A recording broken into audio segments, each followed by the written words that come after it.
चलो देखो बेटा सामने।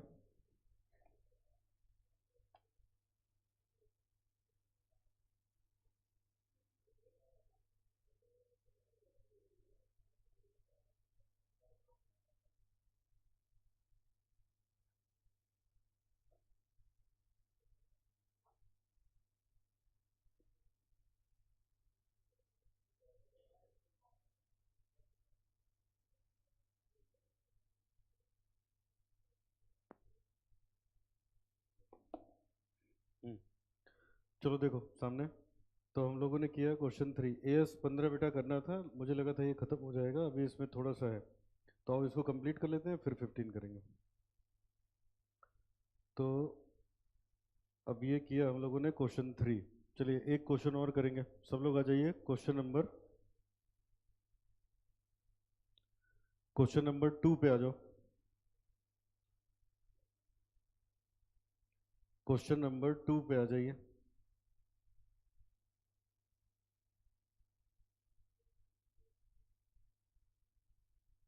Question number 2।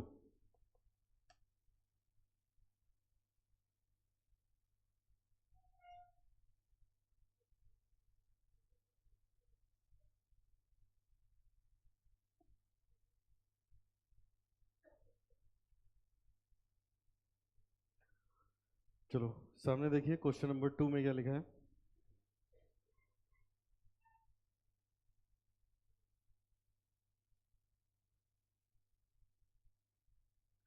देखो इनकी लास्ट लाइन कह रहा है, acquired business is a cash generating unit. खुद ही बता दिया, CGU है। और आगे लिखा है, वैल्यू इन यूज निकाल के बताना है, इम्पेयरमेंट लॉस निकाल के बताना है, रिवाइज्ड कैरिंग अमाउंट बताना है। 3 चीजें इसमें निकाल के बताना है। आइए शुरू करते हैं, देखिए पढ़िए। अब बताओ मुझे, किसी को याद है वैल्यू इन यूज कैसे निकलता था? वैल्यू इन यूज कैसे निकलता था? Present value of future cash inflow. कितने दिन का लेते थे? लेकिन अगर क्वेश्चन में 9 साल का दिया हो तो जितना क्वेश्चन में दिया होगा उतने दिन का लेंगे। ठीक है, पढ़िए आइए। तो यहाँ और लिख लो वैल्यू इन यूज, फिर पढ़ेंगे और लिखते जाएंगे। Calculation of value in use.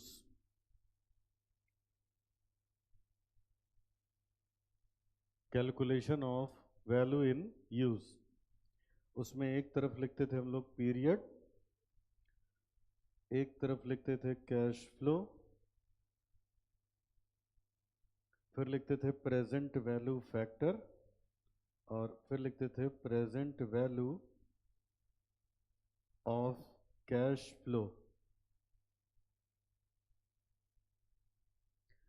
Present value of cash flow.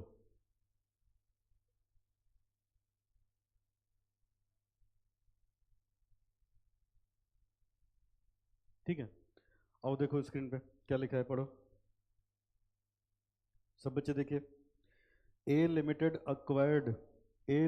acquired S Limited's business on 31st March 2001 for 500 lakh। 5000 lakh में A ने S का बिजनेस खरीदा। The details of the acquisition are as under। fair value identification of asset 4000 और goodwill है 1000 लाख की। तो अब बताओ, इन्होंने बिजनेस खरीदा 5000 लाख में, जो एसेट्स थे 4000 लाख के थे, और इनकी जो गुडविल निकल के आई वो 1000 लाख की आई। आगे बढ़िए। फिर लिखा है, it is anticipated useful life of acquired asset is 8 year. ये एंटिसिपेट किया गया कि जो एसेट अक्वायर हुआ है उसकी लाइफ 8 ईयर्स की है। A limited uses straight line method of depreciation with nil residual value and is anticipated on 31st March 2003। Notice करो बेटा, बिजनेस खरीदा 2001 में, 2003 में, 2003 की बात ये कर रहा है बेटा। A limited estimated the significant decline in the production. उनके प्रोडक्शन में कमी आने लगी जिससे कि गवर्नमेंट ने अपनी पॉलिसी चेंज कर दी थी। ये कौन सा हुआ, इंटरनल या external? External. The net selling price of identifiable asset is not determinable। The cash flow forecast based on the recent financial budget for the next 6 year after considering change government policy are as follows. Incremental finance cost is 10%. ये सब दिया है। चलो मुझे बताओ, impairment कब करते हो? जब कैरिंग अमाउंट ज़्यादा होता है किससे? रिकवरेबल अमाउंट से। ये कैसे निकलता है? नेट सेलिंग प्राइस या value in use, whichever is higher. Question कह रहा है सेलिंग प्राइस निकल नहीं पाएगा, और वैल्यू इन यूज के लिए हम लोग को बता रखा है वो कैश फ्लो बता रखा है। तो हम लोग क्या करेंगे पहले, बेटा देखो कितने में खरीदा था उसकी जानकारी है। स्ट्रेट लाइन मेथड का डेप्रिसिएशन लगता है, तो डेप्रिसिएशन घटा घटा के वो तो निकाल ही लेंगे कैरिंग अमाउंट कितना आएगा। लेकिन उसके बाद क्या चाहिए होगा? वैल्यू इन यूज चाहिए होगा।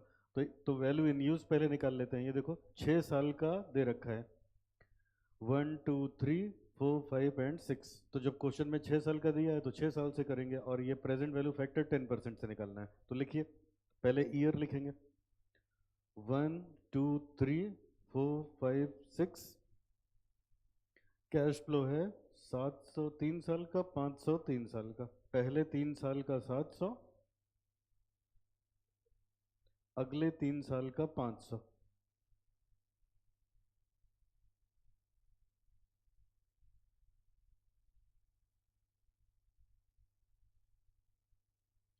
Present value factor at the rate 10%। 10% पे प्रेजेंट वैल्यू फैक्टर निकालना है, तो लास्ट क्लास में निकालना सिखाया था। तो ये आ जाएगा 0.909, 0.826, 0.751, 0.683, 0. चलो तुम लोग लिखो, मैं निकालता हूँ।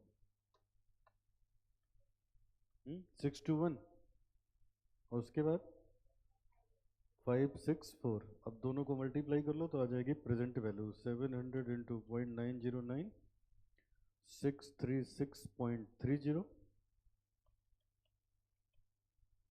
578.20, 525.70, 341.50,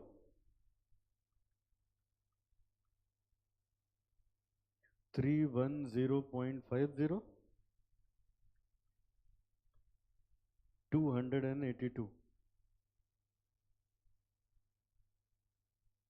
तो अगर इसका हम लोग टोटल कर लें तो आ जाएगा वैल्यू इन यूज,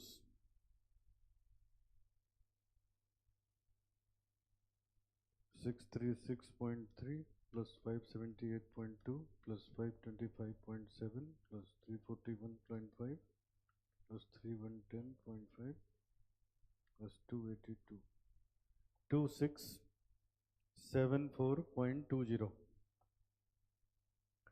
तो अगर इसको राउंड ऑफ कर लें 2674 हम लोग ले सकते हैं। तो वैल्यू इन यूज आ गया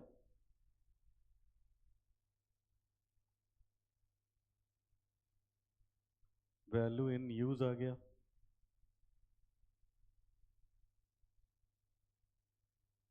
अब आइए नीचे निकालते हैं impairment loss, calculation of impairment loss.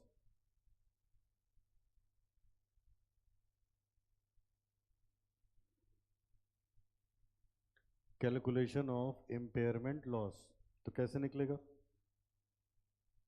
सबसे पहले निकालेंगे एग्जिस्टिंग कैरिंग अमाउंट,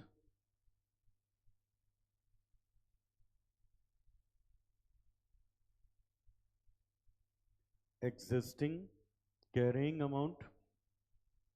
और देखो क्या है ऊपर देखिए, इनके पास दो चीजें हैं बेटा, एक गुडविल है और एक ये है CGU1 है 400 का, और ये 1000 का। तो अब यहां लिखेंगे CGU 4000 लाख का एसेट था। लाइफ कितनी दी है इसकी? नहीं, गुडविल 5 साल की ना, ये एसेट 8 साल। तो इसको 8 साल से डिवाइड करेंगे तो 1 साल का डिप्रिसिएशन आ जाएगा। और कितने दिन यूज हो गया?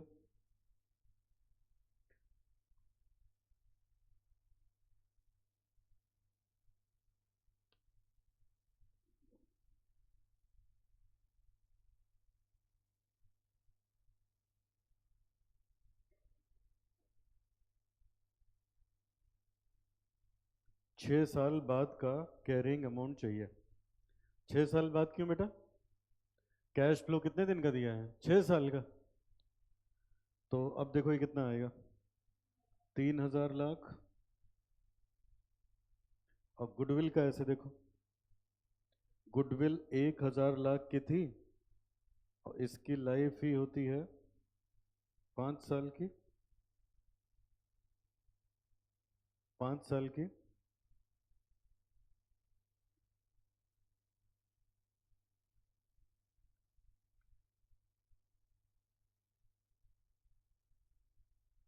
तो 3 ईयर का कितना?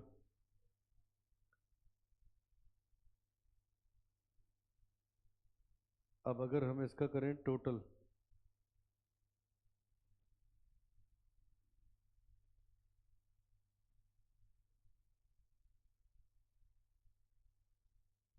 टोटल कैरिंग अमाउंट,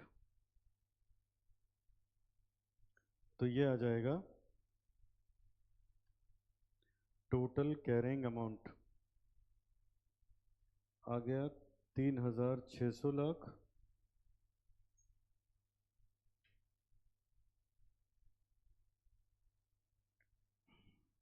और रिकवरेबल अमाउंट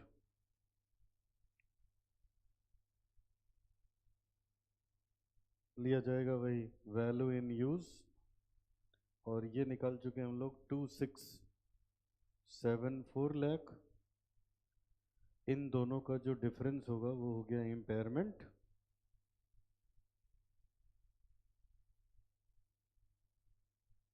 $926 लाख, 926 लाख। अब बताओ इसमें पहले क्या एडजस्ट करोगे? पहले क्या एडजस्ट होगा? गुडविल एडजस्ट होगा। क्यों? लेकिन गुडविल बांटी तो नहीं बेटा इसमें। पहले क्या करते थे? गुडविल को बांट के एसेट में ऐड करते थे, तो इसमें बांटा तो है नहीं, तो बांटने की जरूरत ही नहीं। एक ही एसेट तो है, जब दो होते हैं तब बांटा जाता है ना। जो कुछ है उसी में तो जाके ऐड होगा। समझ आ रहा है? तो अब इसमें एडजस्ट होगा पहले गुडविल,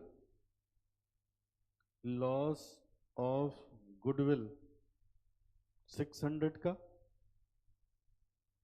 उसके बाद एडजस्ट होगा loss of CGU, balancing figure जो भी आएगा 326 लाख।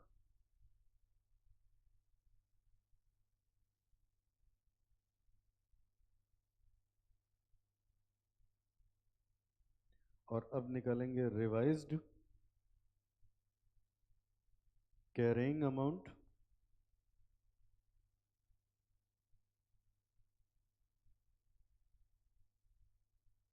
तो CGU और गुडविल का एग्जिस्टिंग कैरिंग अमाउंट 3,000 और 600, माइनस करेंगे इम्पेयरमेंट लॉस 326, और यहाँ पूरा 600 का, तो गुडविल हो गई 0, और ये आ जाएगा 2,674 रिवाइज्ड कैरिंग अमाउंट। चलो लिख लो, फिर एक बार और समझा दें।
ठीक है, चलिए अब सब बच्चे देखिए, एक बार और एक्सप्लेन करता हूँ, सामने देखो,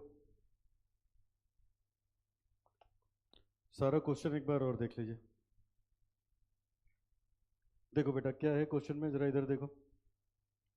देखिए आप सब ने पढ़ा है, अब स्क्रीन पे देखो, आपने पढ़ा है जब कैरिंग अमाउंट ज़्यादा होता है किससे, रिकवरेबल अमाउंट से, तब जरूरत पड़ती है। चलो उससे भी थोड़ा पहले देखते हैं, पहले क्वेश्चन में लिखा क्या था, देखो इधर, यहाँ से पढ़ो, लिखा है S limited acquired, A limited acquired S limited on 31 March 2001 for 5000 lakh. कह रहे हैं बेटा ए लिमिटेड ने एस लिमिटेड को अक्वायर किया 5000 लाख में, ठीक है। तो यहाँ है 31 मार्च 2001 को 5000 लाख में खरीदा। कह रहा है इसमें ये परचेज कंसिडरेशन पे करी, और कह रहा है जो एसेट हैं वो इसमें से खाली 4000 लाख के हैं। तो इसका मतलब ये हुआ कि यहाँ पे हमारे पास 1000 लाख की गुडविल हो गई। बोलो यहाँ तक समझ में आ रहा है? फिर आगे पढ़ो, क्वेश्चन आगे क्या कह रहा है, ये तो इतनी बात हो गई।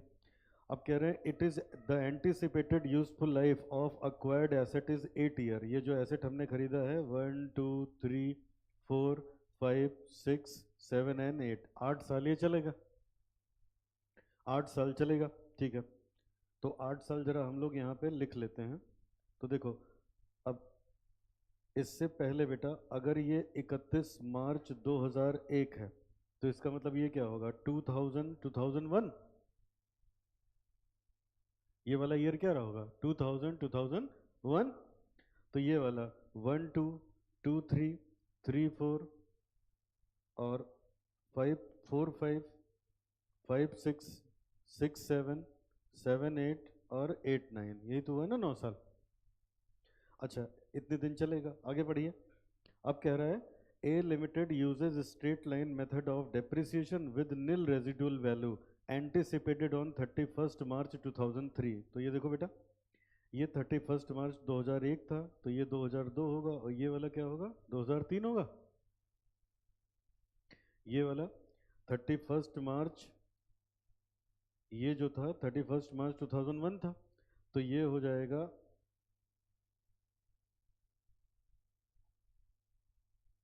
31 मार्च 2002, 31 मार्च 2003, 31 मार्च 2004, 31 मार्च 2005, 31 मार्च 2006, 31 मार्च 2007, 31 मार्च 2008, 31 मार्च 2009, यही तो। अब ये क्या बोल रहा है, यहाँ एसेट को खरीदा, ये मैंने फालतू बना दिया, यहीं से लेके चलते हैं। तो कह रहे हैं जब यहाँ यूज़ कर लिया और यहाँ यूज़ कर लिया, अब यहाँ ये लोग कुछ एंटिसिपेट कर रहे हैं, यहाँ पे एंटिसिपेट कर रहे हैं, क्या एंटिसिपेट कर रहे हैं, स्ट्रेट लाइन मेथड का बेटा ये डेप्रिसिएशन लगाते हैं, स्ट्रेट लाइन मेथड का डेप्रिसिएशन लगाते हैं। तो आप मुझे एक बात बताओ, अगर स्ट्रेट लाइन मेथड का डेप्रिसिएशन लगाते हैं तो एसेट कितने के थे हमारे, 4000 लाख के, बोलो एसेट कितने के थे, 4000 लाख के। और इसमें से अगर 2 साल का डेप्रिसिएशन माइनस कर दें तो कितना आ जाएगा, 4000 को, इसकी लाइफ 8 साल की है, डिवाइड कर दिया तो 1 साल का कितना हुआ 50, 1 साल का कितना हुआ 50, तो 2 साल का कितना होगा 100, 1000, 1 साल का 500, सॉरी 1 साल का कितना हुआ 500, तो 2 साल का 1000, तो 4000 में से 1000 माइनस करोगे कितना आएगा 3000। अब बेटा इसको दो तरीके से निकाल सकते हो, ये देखो, चाहे इसमें इसकी कॉस्ट में से 2 साल का डेप्रिसिएशन घटा दो, है ना। तो ये देखो ये आया 3000 का, तो यहाँ देखो हम लोगों ने निकाला ये कितने का है 3000 का। ये मैंने ऐसे निकाल लिया कि ये अगर 8 साल का है तो 6 साल का कितना होगा, अरे 2 साल घटने के बाद 6 साल तो बचेगा, चाहे जैसे निकाल लो, ठीक है। तो ये 3000 निकाल दिया, बोलो यहाँ तक समझ में आ रहा है डायग्राम से। अब आगे बढ़ो, कह रहा है A limited estimated the significant decline in the production. अब ये चेंज इनको मिल गया, एक्सटर्नल इंडिकेशन मिल गया, due to change government policy net selling price is, अब सुनो बेटा यहाँ पे इसका जो कैरिंग अमाउंट है वो कितना मिल गया 3000। अब बेटा अगर ये जो कैरिंग अमाउंट है ये अगर ज़्यादा है किससे, रिकवरेबल अमाउंट से, तब क्या होगा, इम्पेयरमेंट होगा। और रिकवरेबल अमाउंट निकालने के लिए क्या क्या चाहिए? नेट सेलिंग प्राइस चाहिए और वैल्यू इन यूज चाहिए। अब क्वेश्चन में खुद ही कह रहा है ये निकल नहीं पाएगा, पढ़ो आगे। कह रहा है यहाँ से A limited estimated significant decline in the production due to change in government policy. Net selling price of identifiable asset is not determinable. The cash flow forecast for the recent financial budget for next 6 year considering change government policy is as follows. बेटा ये 6 साल का दिया है, तो आप जान रहे हो इसका मतलब क्या है? देखो 2 साल निकल चुके, अब 2 साल तो पूरे हो गए, अब 1 2 3 4 5 और 6, अगले 6 साल हम जितना इनफ्लो कमाते, अगले 6 साल हम जितना इनफ्लो कमाते, इनकी प्रेजेंट वैल्यू निकाल ली गई। क्या जानने के लिए? आज की कीमत जानने के लिए, वैल्यू इन यूज के लिए। किसके लिए बेटा? तो ये टेबल बना के निकाल दिया, ये कितना है 2674। अब यहाँ आ जाओ, तो ये आया 2674। अब आप बच्चे बताओ, जब नेट सेलिंग प्राइस है नहीं तो रिकवरेबल अमाउंट यही तो लिखा जाएगा 2674 का। बोलो अब बताओ, कैरिंग ज़्यादा है कि नहीं ज़्यादा है? तो जितना ज़्यादा है उतने का लॉस हुआ। तो हमने क्या किया, कैरिंग अमाउंट आया, कैरिंग अमाउंट हमारे पास 300 का आया। चलो ठीक है, ये इतनी बात समझ में आई कि नहीं आई? अब बताओ मुझे क्या पढ़ रहे हो, इंडिविजुअल एसेट या सीजीयू? सीजीयू, तो इसमें ग्रुप आएगा ना फिर। तो अब बताओ, अब क्वेश्चन में हम लोग को ये बताया था इसमें 1000 की गुडविल भी है। अब बताओ गुडविल का क्या ट्रीटमेंट होता है? जब कई एसेट होते हैं तो पहले गुडविल को उनके कैरिंग अमाउंट के रेशियो में जब खरीदा था बांट के जोड़ देते हैं। बोलो। और यहाँ तो एक ही बताया कि fair value of group of asset कितना है 4000, तो जो गुडविल है इसी में जुड़ेगी, बांटने की जरूरत ही नहीं। तो ये देखो, ले जाके 1000 इसमें जोड़ दिया, ले जाके 1000 ये इसमें बेटा, इसमें हमने गुडविल जोड़ दी। गुडविल कैसे जोड़ दी? लो यहाँ आ जाओ, अभी समझ में आ जाएगा। बताओ बेटा, अब इधर ऊपर लिख रहा हूँ, बताओ यहाँ पे हमारी गुडविल कितने की है? 1000 की। गुडविल की लाइफ कितनी होती है? कितनी होती है? 5 साल में राइट ऑफ करना होता है। 5 से डिवाइड करोगे कितना आएगा? 200। तो यहाँ का यहाँ का 200 और यहाँ का 200 जब माइनस करोगे तो गुडविल कितने की बचेगी? बचेगी। तो ये देखो, वो गुडविल हो गई 600 की, इसी में जोड़ के इसको कितना कर लिया 3600।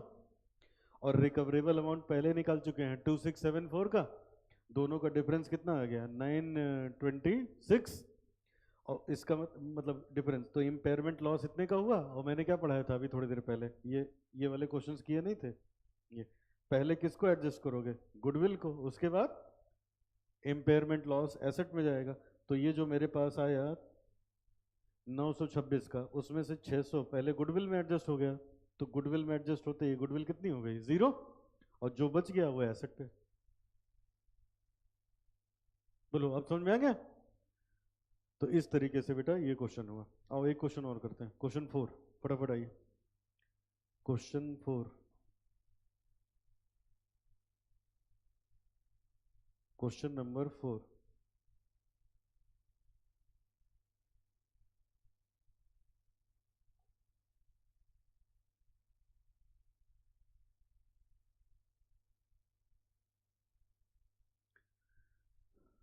क्वेश्चन नंबर 4,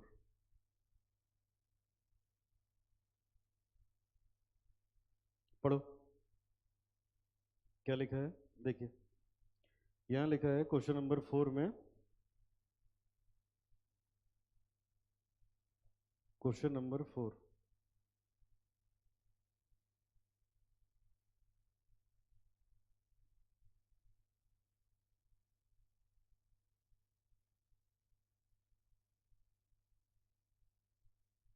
एक काम करते हैं बेटा 4 के लिए ना, ये देखो यहाँ क्या लिखा है,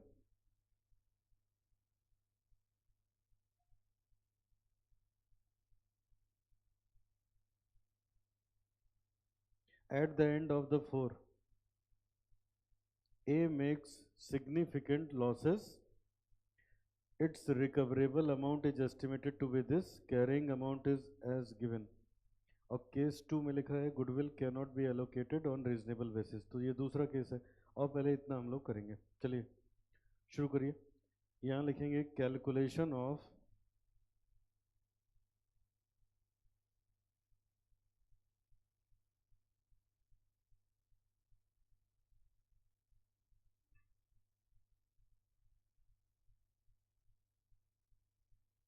impairment loss,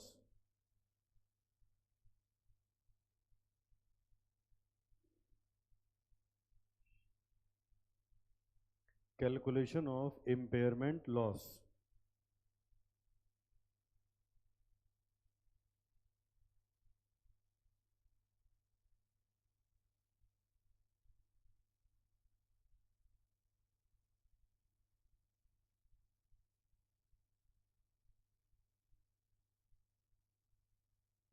चलो पढ़ो क्या लिखा है देखिए। Eight the end of 2000 enterprise M acquired 100% of enterprise Z for 3000 lakh. Z has three cash generating unit A, B and C. बताओ बिजनेस कितने में खरीदा 3000 लाख में, और इनके पास तीन यूनिट हैं A, B और C। फेयर वैल्यू दी है 1200 है बेटा, ये 1200 का है A और 800 का है B और 400 का ये, देखो कितना आएगा, कितना आ गया 2400 ना, और इसके बदले में पैसा कितना दिया है 3000, तो गुडविल कितने की आ गई 600 की। ठीक है, अब ये आ गया, यहाँ दे भी दिया है एम रिकॉग्नाइजेस गुडविल 600 लाख। ठीक है, अब यहाँ पढ़ो, देखो कब खरीदा है 2000 में, अब फिर कह रहा है एट द एंड ऑफ 2004, 2004 के आखिरी में A makes significant losses, A को लॉस हुआ, its recoverable amount is estimated to be 1350 lakh, इसका रिकवरेबल अमाउंट ये है, और कैरिंग अमाउंट भी हमें दिया है। अब हमें इम्पेयरमेंट लॉस निकालना है। अब आप बच्चे बताओ, जब कैरिंग अमाउंट निकाल के दिया है, रिकवरेबल अमाउंट भी दे रखा है, तो कैरिंग अमाउंट तो निकालने की जरूरत नहीं है, क्या करोगे, अब हम लोग गुडविल को ऐड करेंगे, यहाँ पे लिखो अजम्पशन गुडविल इज एलोकेबल।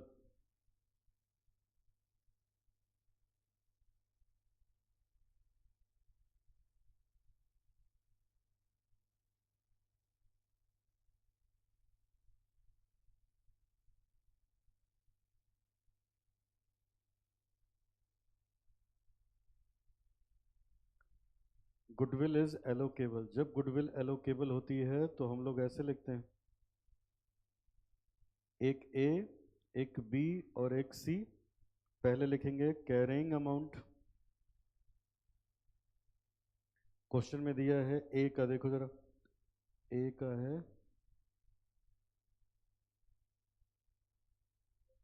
ये है कैरिंग अमाउंट 1300, 1200, 800 और गुडविल है 120 का, तो 1300, 1200, 1800, अब इसमें गुडविल ऐड कर देते हो 800, सॉरी,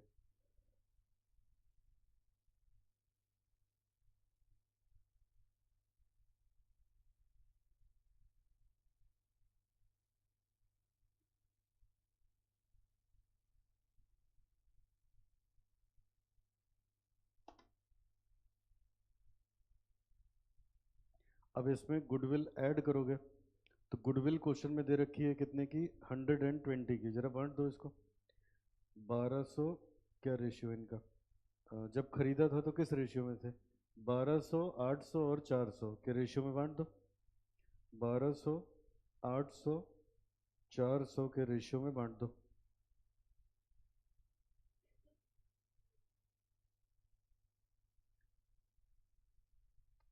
गुडविल जो हम लोगों की है 600 की, उसको इस रेशियो में बांट दो, 1 2 3 होगा तो 60, 40 और 20, बांट के इसको ऐड कर लो, ऐड करोगे तो ये हो गया 1360, 1240, 1820, 820।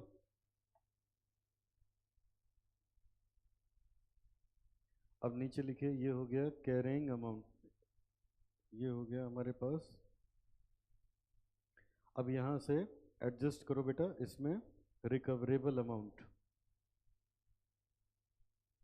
रिकवरेबल अमाउंट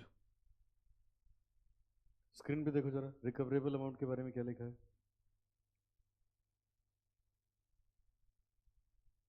ये देखो यहाँ लिखा है eight the end of 2004 A makes significant losses. ये जो एसेट ए है वो लॉस, सिग्निफिकेंट लॉस कर रहा है, क्योंकि एंटरप्राइज का नाम एम है और जेड है, तो ए का मतलब इसी की बात कर रहा है। A make significant losses, its recoverable amount is estimated to be 1350। सिर्फ ए का रिकवरेबल अमाउंट दिया है, तो इसका मतलब हमें इससे कोई मतलब नहीं, जैसे पिछला क्वेश्चन अभी किया था। तो यहाँ पे जो इम्पेयरमेंट लॉस हुआ वो हो गया 10 का। अब बताओ पहले कौन एडजस्ट होगा? तो गुडविल ही कम होगी, इसमें कुछ होगा ही नहीं। तो अब लिखेंगे रिवाइज्ड कैरिंग अमाउंट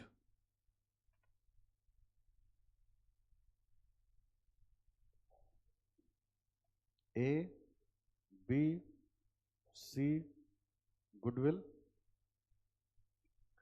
तो कैरिंग अमाउंट 1300, 1200, 800 और गुडविल का कितना होगा?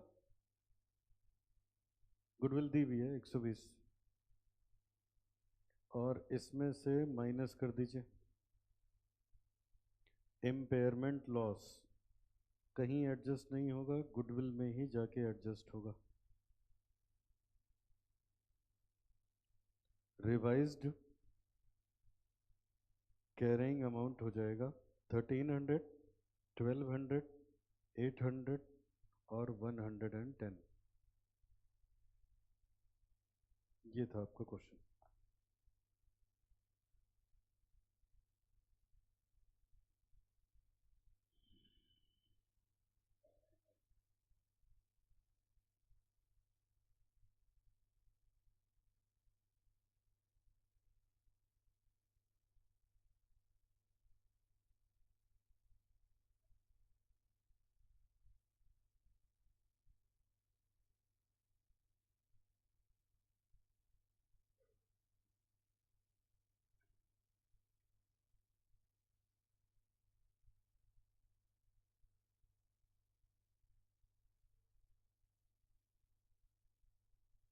चलो हो गया, आगे बेटा नेक्स्ट।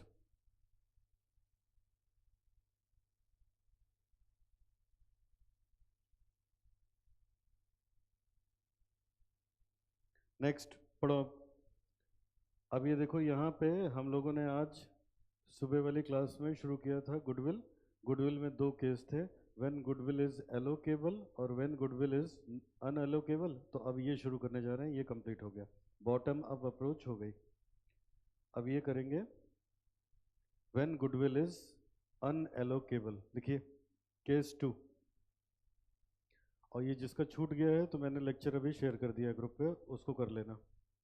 सुबह वाला लेक्चर ग्रुप पे डाल दिया। लिखो अब जरा केस 2 सब बच्चे। केस 2, if goodwill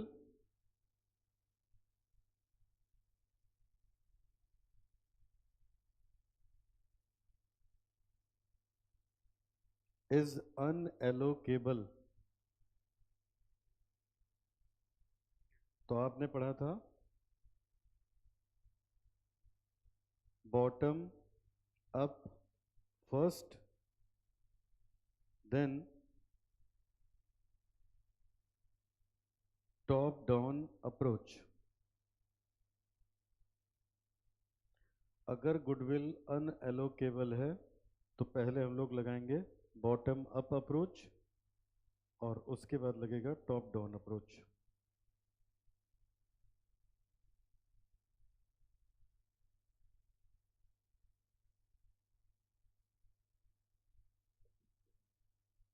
लिखिए इसमें following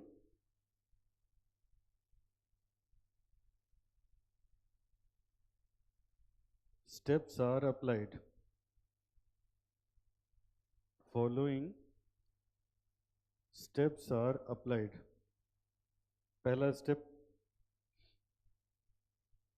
calculate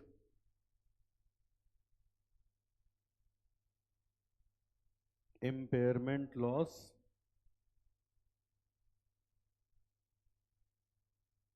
for each CGU without allocation of goodwill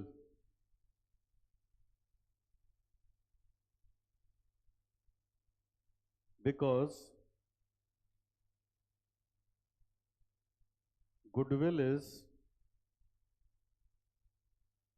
unallocable because goodwill is unallocable.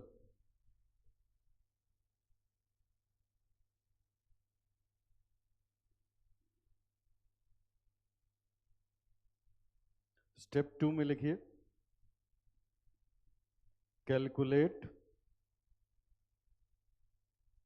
Revised carrying amount after impairment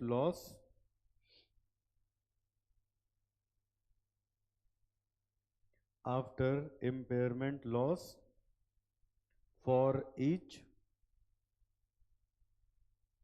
CGU. Step 3 में लिखेंगे add goodwill to the total carrying amount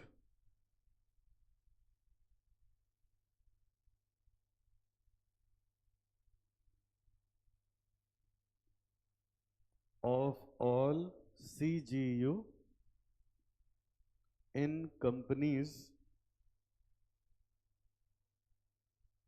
total column.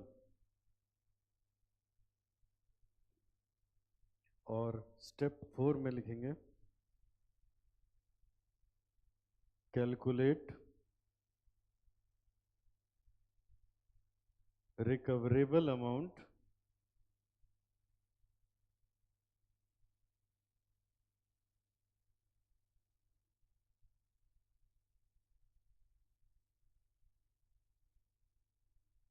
at company level. Step 5 में लिखेंगे बेटा impairment of goodwill equals to step 4 minus step 3.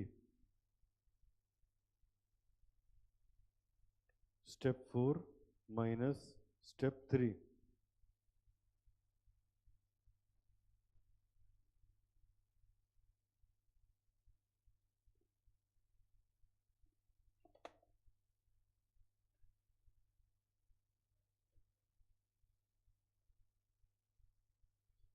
चलो अब इसको समझने के लिए एक एग्जाम्पल करेंगे. लिखिए example.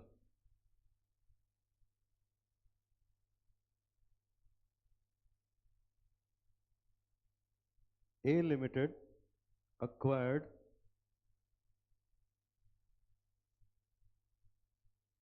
B Limited on the basis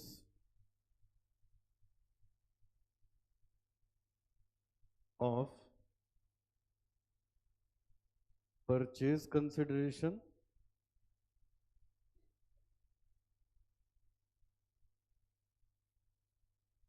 ₹12 lakh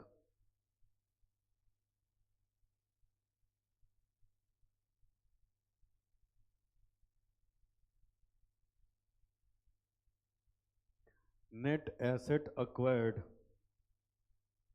CGUX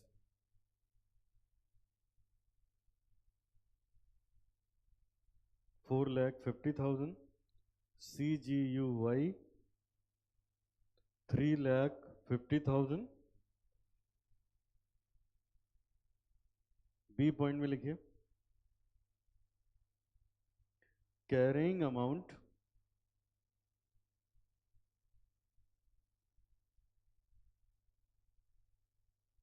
after 2 years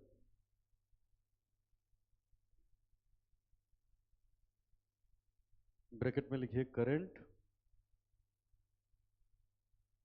CGU X का दे रखा है 470, CGU Y का दे रखा है 380, गुडविल का दे रखा है 240। आगे लिखेंगे रिकवरेबल अमाउंट C पॉइंट में,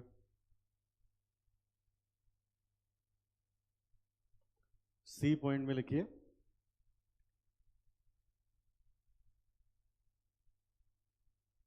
रिकवरेबल अमाउंट CGU X का 430,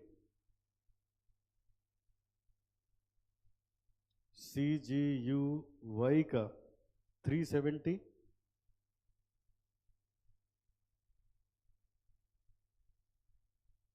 A लिमिटेड कंपनी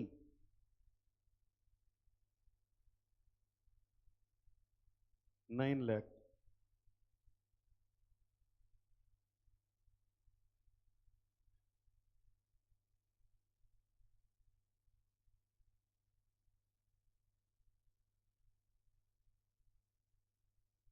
चलो अब इसको सॉल्व करेंगे बेटा।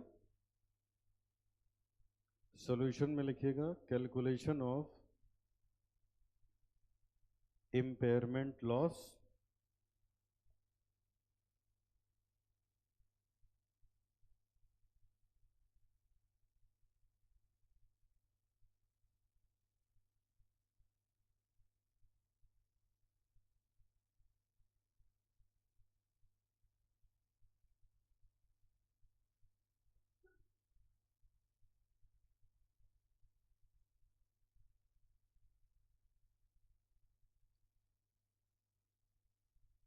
चलो एक है x एक है y और यहां लिख दिया टोटल।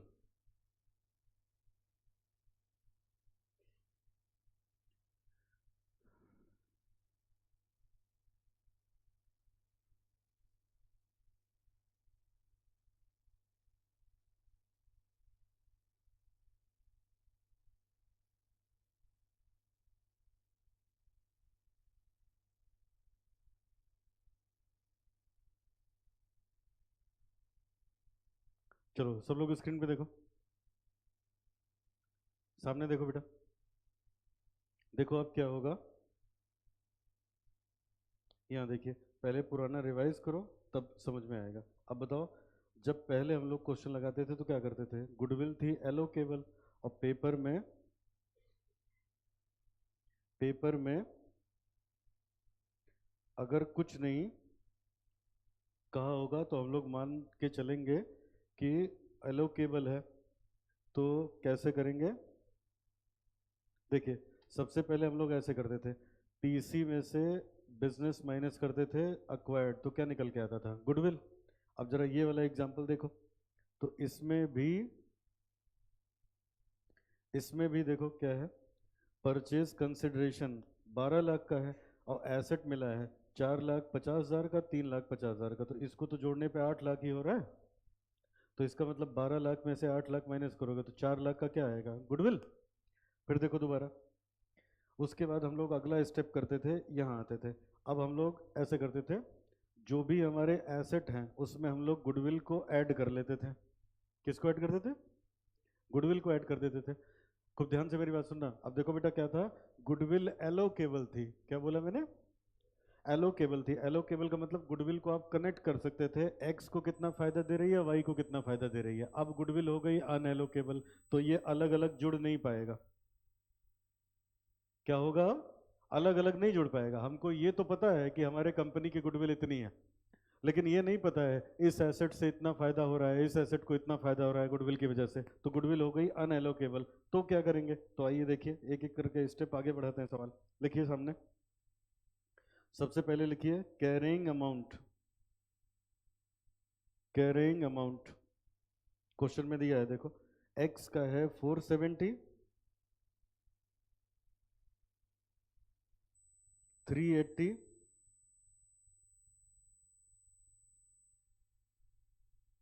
और इसका टोटल आ जाएगा 8,50,000।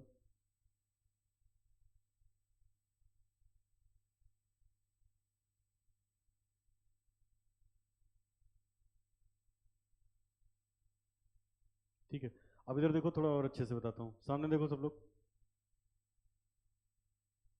स्क्रीन पे देखो। हमने किसी का बिजनेस खरीदा, उसमें हमें एक एसेट मिला एक्स और एक मिला वाई। बताओ एक्स कितने का था जब खरीदा? 4.5 लाख का। ऐसे लिख देता हूँ 4.5 लाख, और ये था 3.5 लाख का था बेटा। अच्छा, मुझे लाइफ नहीं दी है इसमें, कोई बात नहीं, चलो ऐसे समझ जाओगे। अब ये बताओ, 1 साल बीतेगा, 2 साल बीतेगा, तो बताओ एक्स की वैल्यू कम होगी कि बढ़ेगी? कम होगी ना। और वाई की वैल्यू कम होगी। लेकिन अब क्वेश्चन में हमको खुद ही बताया जा रहा है, क्योंकि डेप्रिसिएशन तो बताया नहीं। कहते हैं 2 साल बाद एक्स हो गया 470 का, 470 का कैरिंग अमाउंट, और वाई का कैरिंग अमाउंट है 380।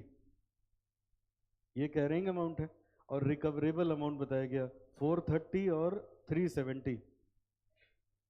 रिकवरेबल अमाउंट है 430 और 370, ये बताया गया। अब बताओ, ये कैरिंग अमाउंट है और ये रिकवरेबल अमाउंट है। अच्छा, पहले ये खत्म करते हैं। बताओ यहाँ एसेट कितने का था? 4.5 लाख का, और 2 साल बाद इसको कम होना चाहिए, तो क्या हो गया? क्या पता अपवर्ड रिवैल्यूएशन हुआ। समझ में? तो उस पर दिमाग नहीं लगाना, क्या पता अपवर्ड हुआ हो। ठीक है, तो जितना क्वेश्चन इन्फॉर्मेशन दे रहा है आप उससे काम करो। तो अब इसके चक्कर में पढ़ना नहीं। जब मुझे यहाँ दे रखा है कैरिंग अमाउंट इसका इतना है, रिकवरेबल इतना है, कैरिंग इतना है, रिकवरेबल इतना है, अब बताओ क्या कैरिंग रिकवरेबल से ज़्यादा है? तो इम्पेयरमेंट होगा। अच्छा, जब इम्पेयरमेंट होगा तो उसके लिए मैंने ऐसे लिखा कि एक्स इतने का, वाई इतने का, टोटल हो गया 8,50,000। टोटल हो गया 8,50,000। अब इसी के नीचे लिखिए recoverable amount, recoverable amount 4,30,000, 3,70,000, total आ गया 8 लाख।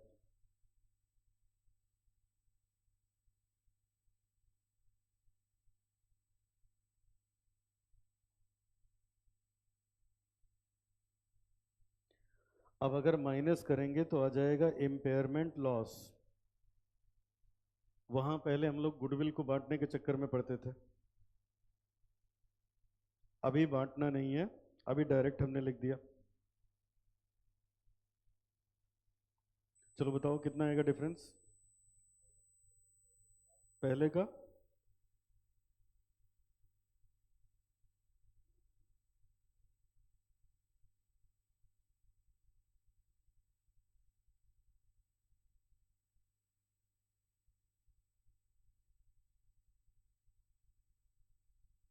40,000 ये आ गया, इसका बताओ 10,000, और इसका बेटा 50,000 टोटल। ठीक है, तो ये इम्पेयरमेंट लॉस आ गया। तो अब यहाँ हम लोग लिखेंगे रिवाइज्ड कैरिंग अमाउंट। नीचे लिखिए रिवाइज्ड, मतलब ये स्टेटमेंट खत्म हो गया, दूसरा स्टेटमेंट है revised carrying amount, revised carrying amount.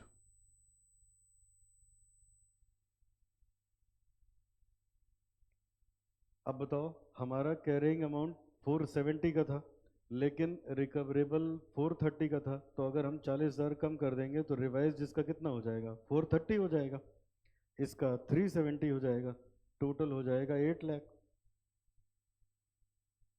Total हो जाएगा 8 lakh after impairment loss. Impairment loss के बाद ये आ गया 4,30,000 का, 3,70,000 का, और 8 लाख का। इन लोगों का कैरिंग अमाउंट आ गया। आगे बेटा नेक्स्ट, अब इसमें ऐड करेंगे गुडविल। बताओ गुडविल पहले भी ऐड करते थे कि नहीं करते थे?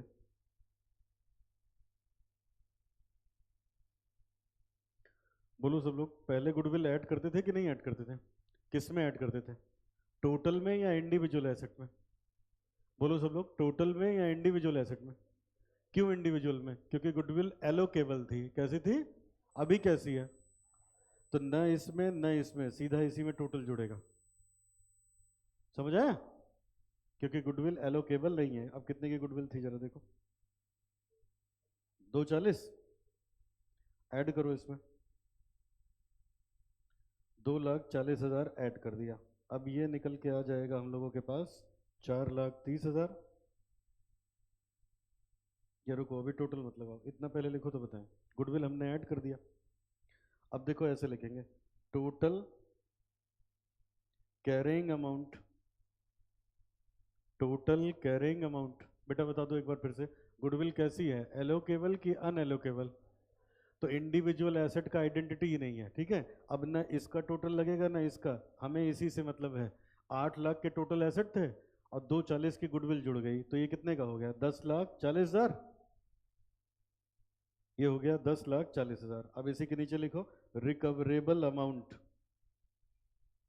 Recoverable amount, recoverable amount. सब बच्चे स्क्रीन पे देखिए, ये देखो यहाँ लिखा था ए लिमिटेड कंपनी की नेटवर्थ कितनी दी है? 9 लाख। तो यही रिकवरेबल अमाउंट है, क्योंकि अब एसेट अलग अलग नहीं है ना, अब सब एक ही में है। तो अब ये यहाँ पे आ गया 9 लाख, माइनस करो 140, 140 आपका निकल के आ गया impairment loss for goodwill.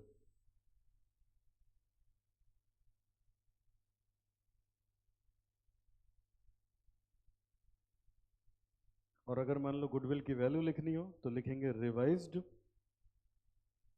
Carrying amount for goodwill, 2,40,000 में से माइनस कर देंगे 1,40,000, ये आ जाएगा 1 लाख का। लिख लो, एक बार और समझा देता हूँ।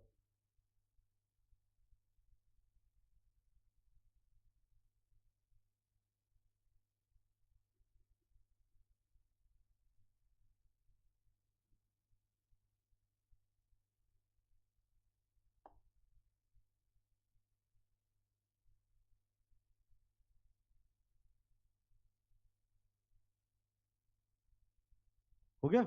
चलो, अब जितना मैं पूछ रहा हूँ सब बच्चे बताओ, गुडविल कैसी है, एलोकेबल या अनएलोकेबल? तो अब इंडिविजुअली काम नहीं होगा, कैसा होगा? टोटल। कैसा होगा? अब ये देखो यहाँ पे, पहले हमने कैरिंग अमाउंट लिखा है एसेट का, तो ये देखो कैरिंग अमाउंट बताया था 470,380, 470,380, टोटल आ गया 8,50,000, टोटल इंपॉर्टेंट है। फिर यहाँ रिकवरेबल अमाउंट दोनों का लिख दिया, तो ये हो गया 8 लाख। तो यहाँ से इम्पेयरमेंट लॉस निकल के आ गया कितने का? 50,000 का। ये एक स्टेप हो गया। अब आगे, आगे बेटा, अब अगर 470 वाले एसेट को 430 का कर देंगे तो ये 430 का हो गया, ये वाला 370 का हो गया, टोटल ये 8 लाख पे आ गया। अब इसी में ऐड करेंगे गुडविल। गुडविल इंडिविजुअल एसेट में नहीं किया क्योंकि एलोकेबल नहीं है, कैसी है? अनएलोकेबल। तो पूरे में ऐड कर दिया। तो अब ये, अभी देखो, इन्हीं दोनों एसेट से मिलके तो कंपनी बनी है। बोलो बेटा, तो दोनों एसेट का टोटल ये हुआ, गुडविल जोड़ दी, तो अब पूरी कंपनी की वर्थ कितनी निकल के आ रही है? 10,40,000। और क्वेश्चन में कितना दिया है? 9 लाख। जब गुडविल एलोकेबल होगी तो ये सेंटेंस नहीं दिया होगा, पिछले किसी क्वेश्चन में ये चीज नहीं दिया था, समझ में? तो यहां से माइनस कर दिया, अब ये कितना आ गया? 1,40,000। तो इसका मतलब गुडविल को कितने से इंपेयरमेंट करना है? 1,40,000। गुडविल थी कितने की? 240 की, उसमें से 140 इंपेयरमेंट कर दोगे, कितने की बचेगी? 1 लाख। समझ आया? क्लियर हुआ? चलो एक छोटा सा क्वेश्चन और, ये कौन सा था? ये एग्जाम्पल था ना? अच्छा, अब ये अभी बाकी रह गया ना, चौथे सवाल का एक हम लोगों ने किया था जब ये एलोकेबल है। अभी ये वाला बचा है ना, case 2, assume goodwill is not allocable. ठीक है, और इसको निपटाते हैं। तो अब यहाँ लिखिए question number 4, question number 4, case 2, when goodwill is not allocable,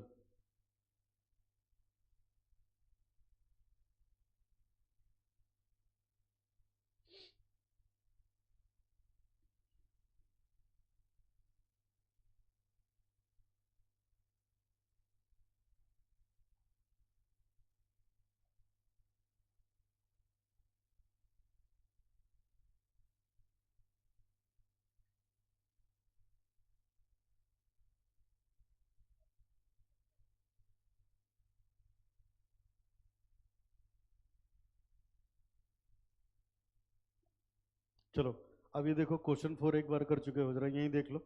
3 asset थे ए बी सी, तीनों का कैरिंग अमाउंट दिया था। चलो मैं पढ़ा ही देता हूँ। ये देखो क्वेश्चन 4 पे आओ फटाफट, देखो क्या लिखा था क्वेश्चन 4 में, क्या क्या लिखा था। At the end of year 2000 enterprise M acquired 100% business of Z limited for 3000 lakh. तो परचेज कंसिडरेशन ये है, Z limited has 3 cash generating unit A B and C. A है 1200 का, बी है 800 का और सी है 400 का।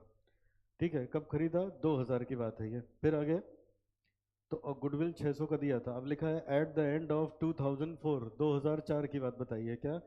ए मेक सिग्निफिकेंट लॉस, नुकसान किस में हुआ था? खाली ए में, बी और सी में नहीं हुआ था। Its recoverable amount is estimated to be 1350 lakh, ये लिखा था। तो अब इसी का हमें इम्पेयरमेंट करना है। आइए लिखिए नीचे, calculation of impairment loss, calculation of impairment loss. तो ए बी और सी और ये आ गया टोटल।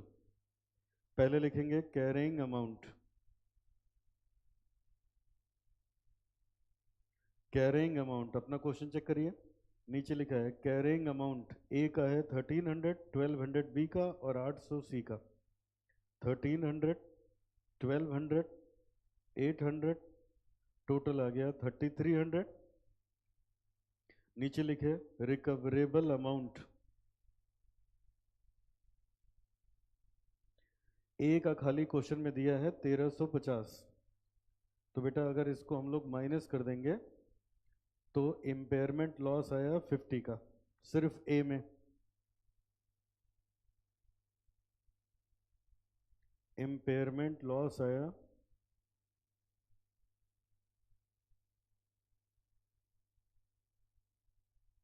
नील, आया ना। अरे इम्पेयरमेंट लॉस कब होता है? कैरिंग अमाउंट उससे ज्यादा होता है, यहां तो कम है ना, तो नील हो गया।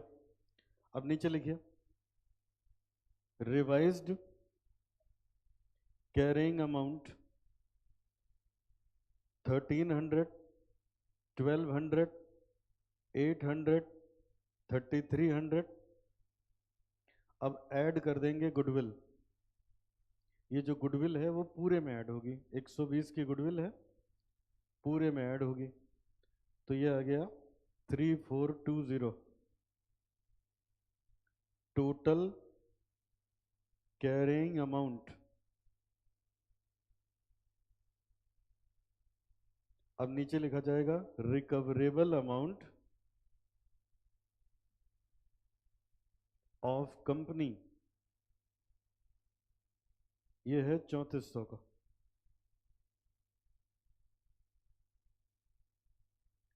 तो 20 का इम्पेयरमेंट लॉस आया गुडविल का, इम्पेयरमेंट लॉस फॉर गुडविल। और अगर हमें लिखना हो revised carrying amount for goodwill, तो 120 माइनस 20 ये आ जाएगा 100 का।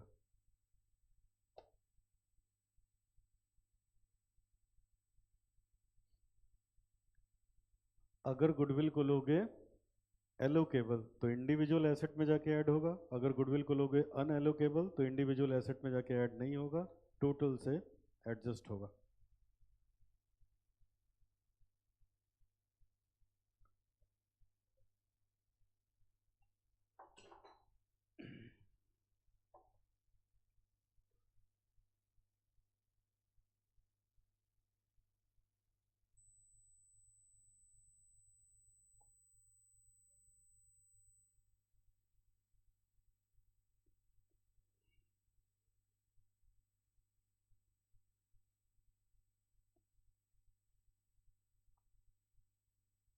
हो गया बेटा?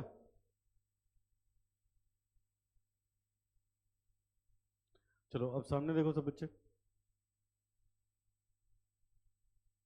देखो अब यूनिट 1 और यूनिट 2 दोनों हो गया। अब तीसरी यूनिट पे हम लोग आ रहे हैं। नहीं, ये तीसरी चल रही थी ना शायद। तीसरा ही चल रहा था, इसमें हम लोग गुडविल पढ़ चुके हैं, अब बचा है कॉरपोरेट एसेट। तो हेडिंग लिखो कॉरपोरेट एसेट। हाँ, यूनिट 3 पढ़ रहे थे, इसमें गुडविल था, कॉरपोरेट एसेट था, तो गुडविल हो गई कंप्लीट। दो तरह की थी, एलोकेबल अनएलोकेबल। अब लिखिए कॉरपोरेट एसेट।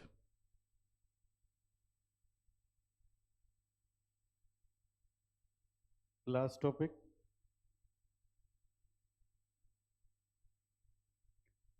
और इसमें कुछ भी नहीं है, बस गुडविल की तरीके से ही ठीक एडजस्ट होता है। लिखिए as per the provision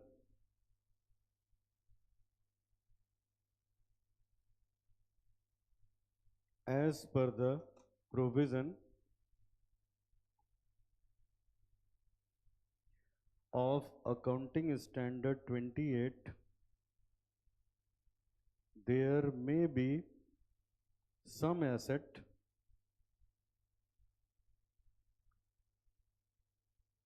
with the company which do not generate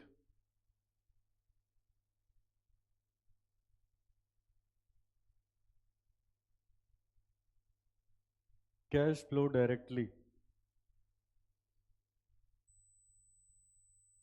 but these assets are considered as corporate asset.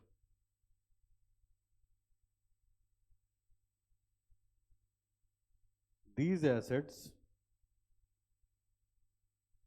in the form of, these assets may be in the form of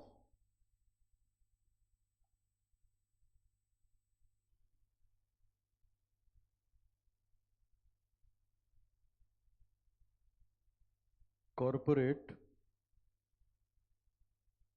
head office, building, research and development center, etc. ये first point है। Second point में लिखिए for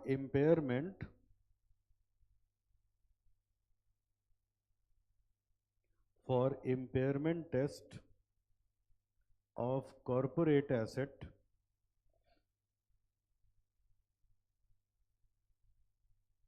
we will follow the same process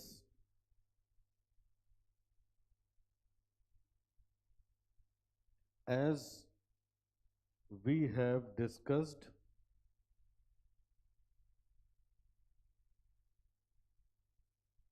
for goodwill under the case of allocable and unallocable.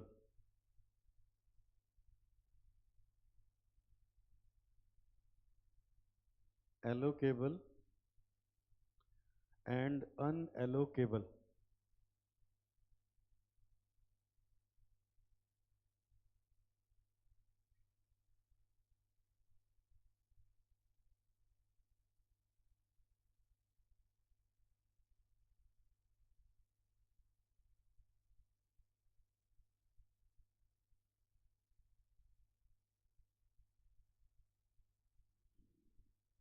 लिख लिया? चलिए अब सामने देखिए। अब ये क्या है बेटा? Corporate asset. जैसे गुडविल का ट्रीटमेंट किया, कैसे कैसे एलोकेबल, और ठीक वैसे इसका ट्रीटमेंट होता है कॉरपोरेट एसेट का। कॉरपोरेट एसेट क्या होता है? जैसे बताओ, किसी कंपनी का हेड ऑफिस हो गया, तो हेड ऑफिस क्या होता है? इधर देखो, जैसे मान लो ये हो गया बेटा हेड ऑफिस, और इसकी बहुत सारी ब्रांचेस हैं, बहुत सारी ब्रांचेस हैं, ठीक है? तो जो कस्टमर है वो ब्रांच पे आता है, जो बिजनेस होता है वो ब्रांच से होता है। हेड ऑफिस क्या करता है? इन ब्रांचेस को मैनेज करता है। डायरेक्टली हेड ऑफिस में कोई प्रॉफिट नहीं होता, समझ आया ना बेटा? डायरेक्टली नहीं होता। तो इसको हम लोग बोलते हैं, ये है कॉरपोरेट एसेट। जो हेड ऑफिस है, अच्छा खर्चे तो हेड ऑफिस के भी होते होंगे ना, बिल्डिंग हेड ऑफिस की भी होती होगी, मशीन वगैरह हेड ऑफिस में भी होगी। तो इसके जो खर्चे हैं, ये इस हेड ऑफिस को हम लोग क्या कहते हैं कि ये एक कॉरपोरेट एसेट है, और इसका ट्रीटमेंट, इसका इम्पेयरमेंट अगर करना पड़ा, जैसे हेड ऑफिस की जो बिल्डिंग है उसका मान लो इम्पेयरमेंट करना पड़ा। अब बताओ हेड ऑफिस की जो बिल्डिंग है AS10 में कवर होगी कि नहीं होगी? बोलो AS10 में कवर होगी कि नहीं होगी? PPE है तो कवर होगी ना AS10 में। तो AS10 में आएगी तो उसकी वैल्यू कभी बढ़ेगी कभी घटेगी, अगर घटी तो किससे होगा? AS28 से होगा। लेकिन अब डायरेक्ट बेटा ये बिजनेस को फायदा पहुंचाता नहीं, तो मतलब अगर क्वेश्चन में लिखा होगा डायरेक्ट तो एलोकेबल मान के, इनडायरेक्ट लिखा होगा तो अनएलोकेबल मान के हम लोग काम करते हैं। दूसरा एग्जांपल, हेड ऑफिस छोड़ो, जैसे बताओ हर कंपनी का एक रिसर्च एंड डेवलपमेंट डिपार्टमेंट होता है, तो यहाँ कोई फायदा नहीं होता, यहाँ तो पैसे खर्च ही होते हैं, लेकिन अगर रिसर्च कामयाब रही तो पूरे बिजनेस को फायदा होगा कि नहीं होगा?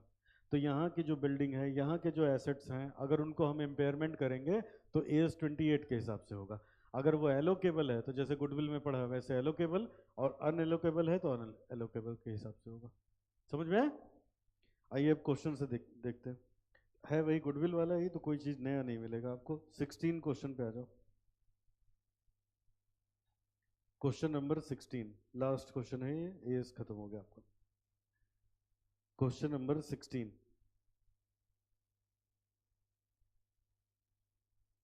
चलो देखो सामने। क्वेश्चन नंबर 16 पढ़िए। कहता है बेटा, a plant was acquired 15 years ago, 15 साल पहले कोई प्लांट खरीदी थी 5 करोड़ में। It's accumulated depreciation till 31st March 2000 was 4.15 crore. ये एक्यूमुलेटेड डेप्रिसिएशन का मतलब क्या हुआ? अभी तक का टोटल डेप्रिसिएशन। एक्यूमुलेटेड डेप्रिसिएशन का मतलब अभी तक का टोटल डेप्रिसिएशन। तो आप लगाओ हिसाब जरा, 5 करोड़ की एसेट 4 करोड़ 15 लाख से डेप्रिशिएट हो चुकी है, तो 0.85 लाख की ही तो बची है, 0.85 करोड़ की बची है, मतलब 85 लाख की। आगे बढ़ो। Depreciation estimated for year X1 X2 is 25 lakh. अगले साल का डेप्रिसिएशन कितना है? 25 लाख। चलो एक काम करते हैं, थोड़ा थोड़ा पढ़ते जाएंगे लिखते जाएंगे। लिखो नंबर 1, ये देखो निकलना क्या क्या है, मैं उसी हिसाब से चल रहा हूँ। देखो पहले हम लोग को निकलना है कैरिंग अमाउंट, इनकी पहली रिक्वायरमेंट है। कब का कैरिंग अमाउंट? 31 मार्च 2 X2 का। तो लिखिए जरा, यहाँ लिखिए कैलकुलेशन ऑफ कैरिंग अमाउंट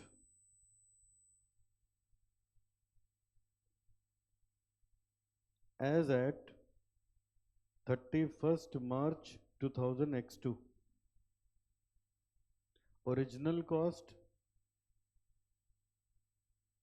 जब खरीदा था तो एसेट था 5 करोड़ का। Accumulated depreciation till 31st March X1 4.15 crore. तो अगर हम लोग माइनस कर दें तो निकल के आ जाएगा कैरिंग अमाउंट एज एट 1 अप्रैल X1 0.85 करोड़। अब उसने बोला है depreciation for X1 X2 0.25 crore. तो अगर हम माइनस कर देंगे तो 0.60 करोड़ ये निकल के आ जाएगा कैरिंग अमाउंट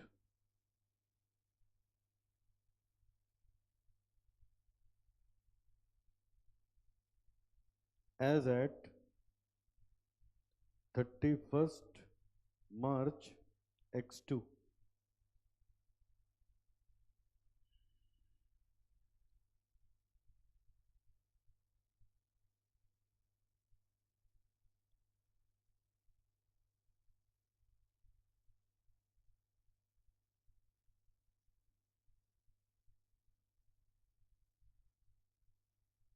लिख लिया?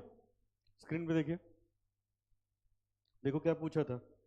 assuming that other condition applicability of the impairment of AS are satisfied, what should be the carrying amount of this plant on 31 March 2000x2? तो ये बताओ 2000x1 हमने खरीदा था 5 करोड़ में, और जब से खरीदा था तब से अभी तक का डेप्रिसिएशन है 4.15, तो इसका मतलब यहाँ कितने की बची है 0.85, और बताया है x2 x1 x2 यहाँ का डिप्रिसिएशन है 25 लाख, मतलब 0.25 CR, तो इसमें से माइनस कर देंगे तो ये जो निकल के आएगा 0.60 CR, यही तो हो गया ना कैरिंग अमाउंट। बोलो समझ में आया सबको? ठीक है, तो ये देखो यहाँ लिखा हुआ था एक प्लांट खरीदी थी 15 साल पहले 5 करोड़ की, और उसका एक्यूमुलेटेड डेप्रिसिएशन अभी तक का डेप्रिसिएशन कितना है 4.15 करोड़, कब तक का x1 तक का, और लिखा भी है डेप्रिसिएशन x1 x2 का 25 लाख है, तो हमने 15 साल का डेप्रिसिएशन हो गया इतना, 16वें साल का डेप्रिसिएशन ये माइनस कर दिया तो निकल के आ गया 0.60 का होगा ऐसे। Clear?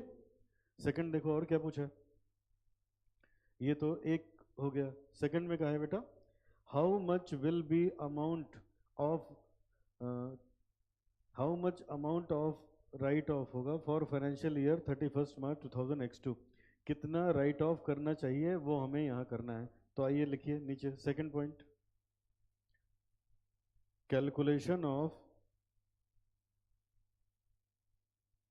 Amount to be written off in PL for x1 x2,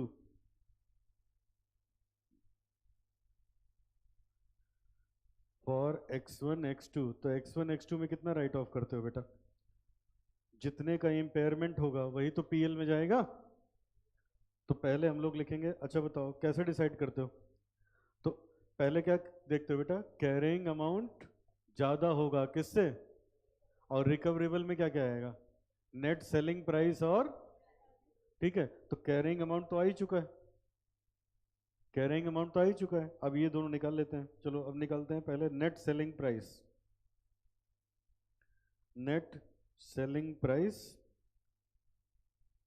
as at 31 March x2 और value in use as at 31st March x2 whichever is higher।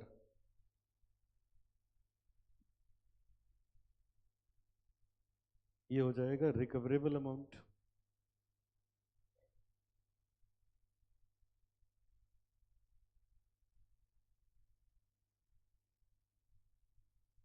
चलो क्वेश्चन पढ़ते हैं बेटा, सारी जानकारी क्वेश्चन में दे रखी है। आइए देखिए, ये देखो लिखा है estimated net selling price as on 31st March x1 was 30 lakh which is expected to decline 20%।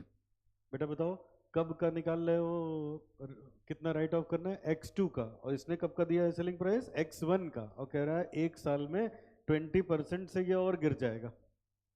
तो इसका मतलब ये हुआ अगर ये बेटा 30 लाख का अभी है, 30 लाख का अभी है, तो इसमें से 20% माइनस कर दो, कितना आएगा 24 लाख। इसका मतलब ये अगले साल बिकेगा 24 लाख में। और पढ़ो आगे, the value in use has been computed 35 lakh for x1, x1 की वैल्यू इन यूज कितनी है 35 lakh, which is expected to be decrease 30%। कह रहे हैं वैल्यू इन यूज x1 तक की 35 लाख है, लेकिन एक साल में 30% कम हो जाएगी, तो ये बचा 24.50 लाख। अब दोनों में हायर हो गया 24.50 लाख, तो यही हो गया रिकवरेबल अमाउंट।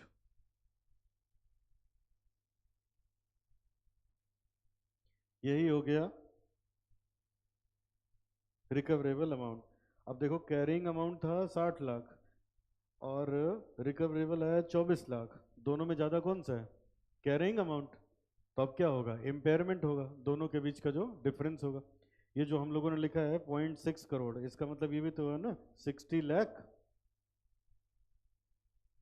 इसका मतलब 60 लाख भी तो हुआ ना।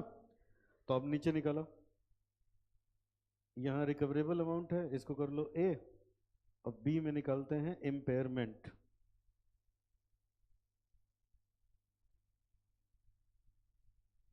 इम्पेयरमेंट, तो इम्पेयरमेंट लॉस हो जाएगा carrying amount minus recoverable amount. 60 lakh minus 24.5 lakh, 35.50 lakh.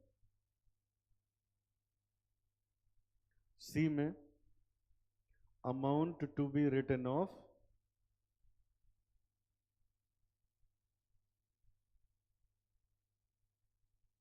बताओ x1 x2 में कितना अमाउंट राइट ऑफ करना पड़ेगा?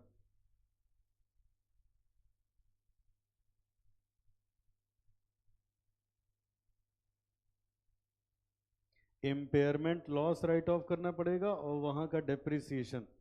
इम्पेयरमेंट निकाल चुके हो 35.50, डेप्रिसिएशन क्वेश्चन में दिया था 25 लाख का, टोटल करोगे 60.50 लाख राइट ऑफ होगा।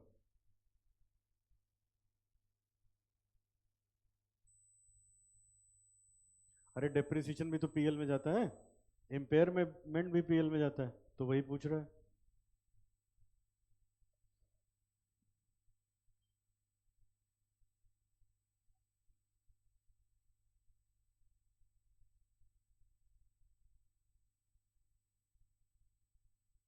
ठीक है, आगे बढ़ो, और क्या दिया है पढ़िए।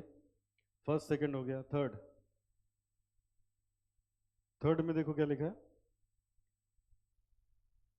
अब हम लोग इनका आंसर करने चल रहे हैं। थर्ड,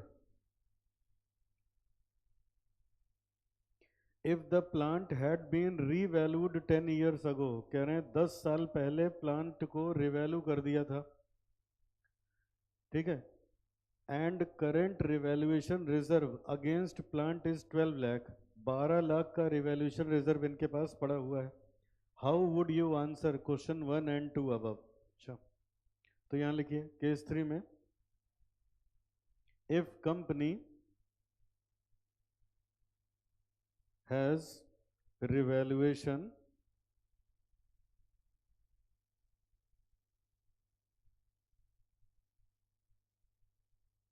reserve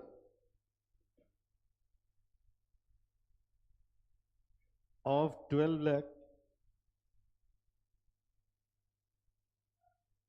अब जरा बताओ, जब रिवैल्यूएशन करते हो बेटा, जब इम्पेयरमेंट करते हो तो पहले किसको कंज्यूम करते हैं? रिवैल्यूएशन रिजर्व को। जब वो कम पड़ता है तब किसको डेबिट करते हो? पीएल को। तो अब आइए यहां लिखिए, कैरिंग अमाउंट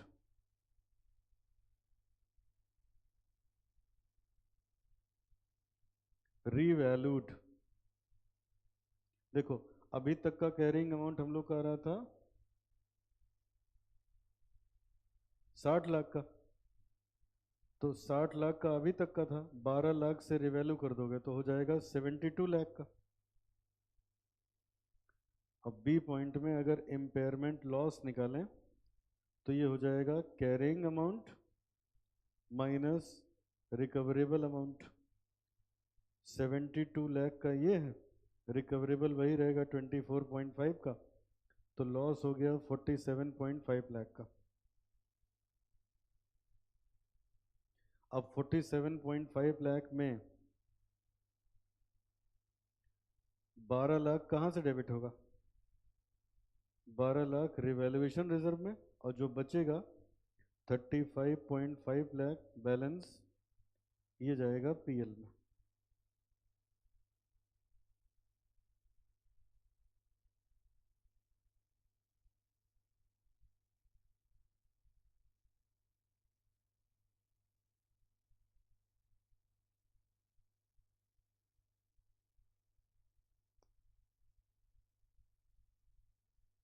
$35.5 लाख जाएगा पीएल में।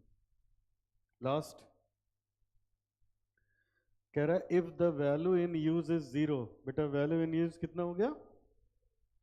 The enterprise would require to incur cost of 2 lakh to dispose the plant. कह रहे हैं वैल्यू इन यूज हो गया जीरो, प्लांट को बेचने में 2 लाख का खर्चा लगेगा। What would be your response for 1 and 2 above? आइए, तो ये हो गया 0.4. If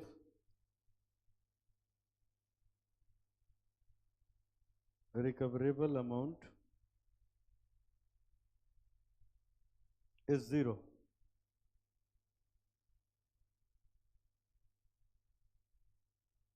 ज़ीरो कैसे हो गया?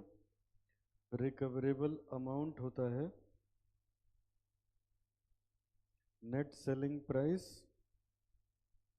और value in use. Net selling price, value in use, whichever is higher. तो देखो, नेट सेलिंग प्राइस जीरो है, सॉरी वैल्यू इन यूज कितना है? जीरो है. वैल्यू इन यूज जीरो है और सेलिंग प्राइस यहां पे दिया नहीं बेटा. सेलिंग प्राइस दिया नहीं है तो वही हम मान लेंगे 0 -2, तो ये माइनस में आ जाएगा. तो माइनस और प्लस में हायर तो प्लस ही होता है. तो अब यहाँ पे इम्पेयरमेंट लॉस हो जाएगा. Current carrying amount minus recoverable amount. 60 lakh का ये है, 0 ये है, तो पूरा 60 lakh. Amount to be written off NPL 25 lakh का डेप्रिसिएशन, 60 लाख का इम्पेयरमेंट लॉस, 85 लाख.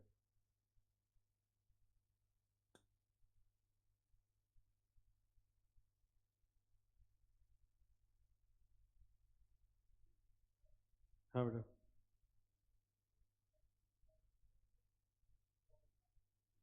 नहीं,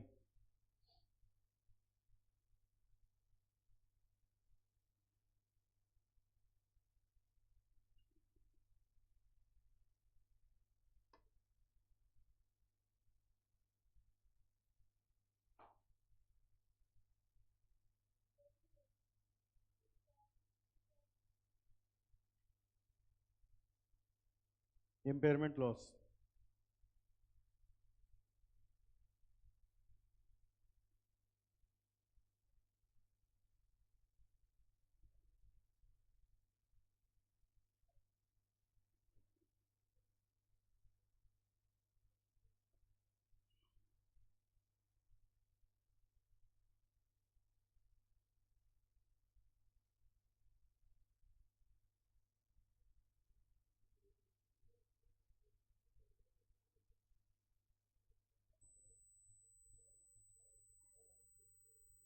चलो बात यहीं तक करेंगे बेटा. ये एस हो गया खत्म. नेक्स्ट क्लास में AS 15 करेंगे.